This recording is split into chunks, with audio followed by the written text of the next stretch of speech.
I wonder if it's possible to describe Ross Hamilton. No. Ross was not a particularly good-looking man off stage. He was nice-looking. But it was uncanny what a dose of makeup would do to him, because he didn't put on a particularly good makeup, did he? Yeah. He slapped it on pretty much with a whitewash brush. But he was a raving beauty. Yeah. There was no doubt about it.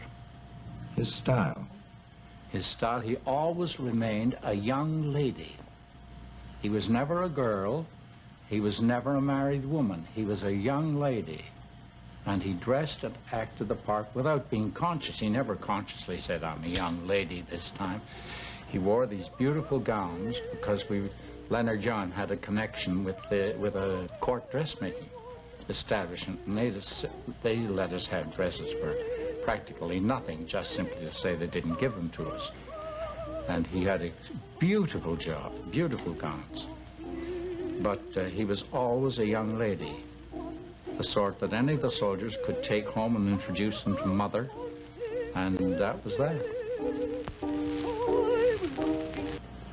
Well, it was one of the big top songs in our first show, and we put it on pretty much the way it was done in London, a much smaller stage, but it was a black curtain with two circular holes, and in one of it was Ross in his boudoir in London singing Hello, My Dearie to his fiancée in France.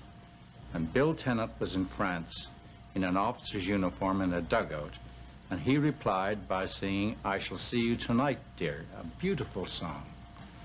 And then they would both step out and they would do the final two choruses of Hello, My Dearie. It was very simple and effective.